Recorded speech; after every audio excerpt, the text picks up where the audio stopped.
Amados irmãos e irmãs, paz e bem.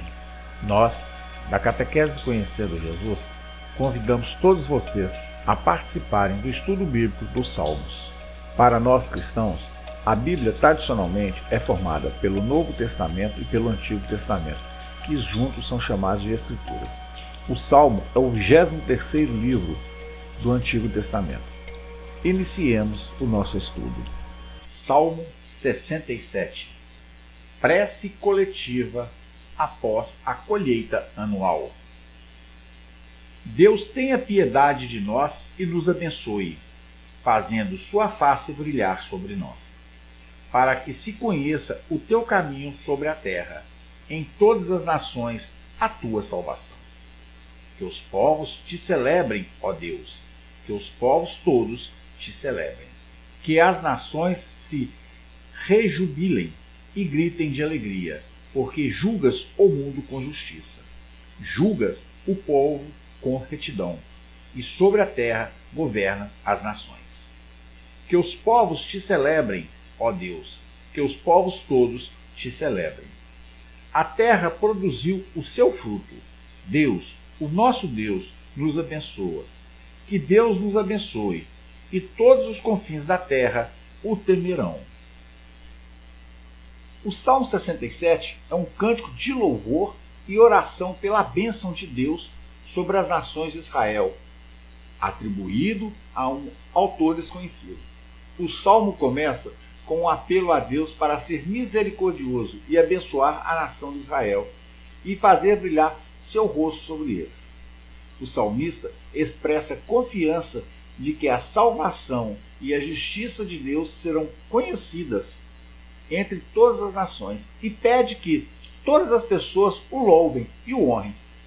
O salmo termina com uma declaração de louvor e ação de graças a Deus por sua bênção e para que louvar e honrar continuamente Deus.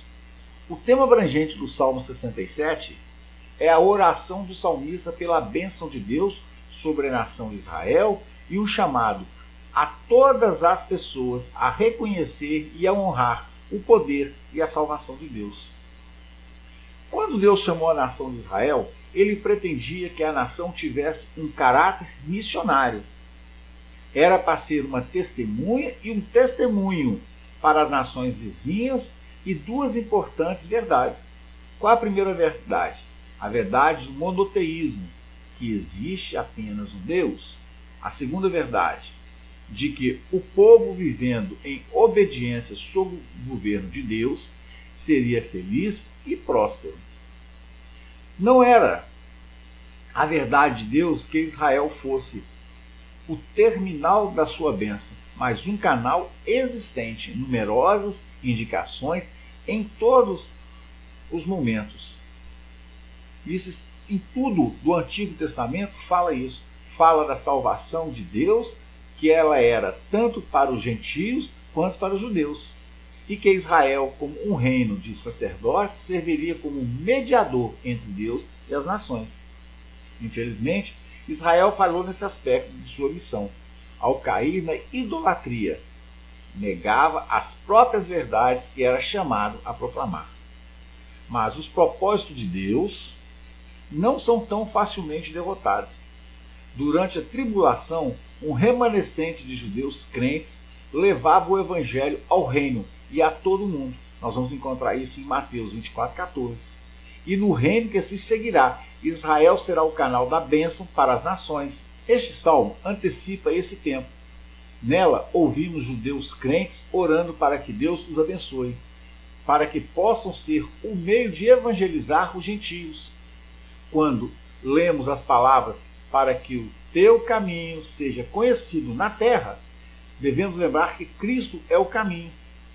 Somente por meio de Cristo pode haver a salvação. Somente através de Cristo nós podemos chegar a Deus, que Deus é o nosso verdadeiro Salvador.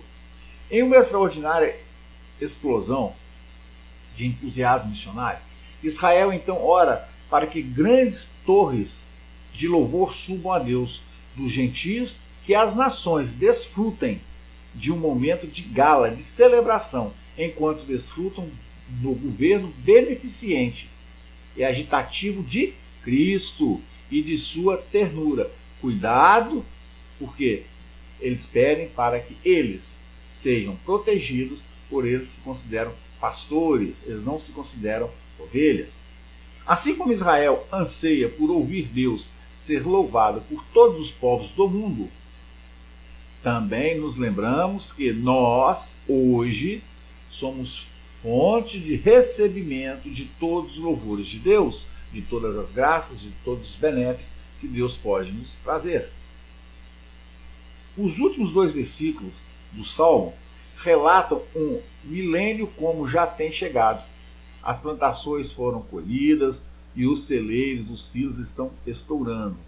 Esta prova da bênção de Deus para Israel será o quê? Um poderoso testemunho para as nações. O estudioso hebreu Franklin Hodgson assumiu, pois é o caminho de Deus que todo o bem que ele manifesta a Israel seja para o bem da humanidade. No Salmo 67, no versículo 1, esse versículo reflete a bênção sacerdotal descrita em Números, capítulo 6, versículos de 22 a 27. Aqueles que conhecem Deus devem tomá-lo, devem o conhecimento. É por isso que este salmo tem sido chamado de o salmo missionário. Deus nos torna seus embaixadores. Aqui o salmista pede a bênção divina para a nação, para capacitá-la a espalhar as novas da salvação divina entre as demais nações. As nações da terra devem exultar, pois o juiz e líder que tem é o próprio Deus. Não existe nenhum líder, nenhum juiz mais perfeito que Deus. Os povos são convocados a prestar culto a Deus, mas isso só será possível quando missionários lhe ensinarem quem é Deus. E esses missionários nós temos na nossa igreja católica, os nossos padres, nós temos os diáconos, nós temos os ministros, nós temos os bispos, arcebispos, cardeais e temos o Papa. Se essas pessoas falharem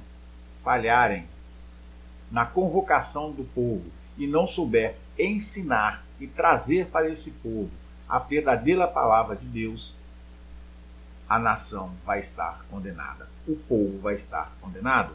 E é bem mais fácil para o povo não acreditar em Deus. Por quê? Porque aquele que não acredita em Deus acha que pode fazer tudo. O alvo é que as nações da terra venham adorar a Deus idealmente, como faz o povo escolhido. E esta é a missão da igreja. A igreja tem a missão de trazer o povo para dentro da igreja, tem que trazer o povo para perto de Deus, tem que ensinar o povo quem é Deus, a respeitar a Deus e a ser temente a Deus. Bom, chegamos ao final do estudo do Salmo 67. Convidamos todos vocês para participarem do estudo do Salmo 68. Também queremos pedir a vocês para ajudar o nosso canal a crescer. Com isso, pedimos para que se inscrevam em nosso canal, deixe o seu like, ative o sininho das notificações e compartilhe o máximo que vocês puderem os nossos vídeos. Fiquem todos em paz e que o Senhor vos acompanhe. Graças a Deus.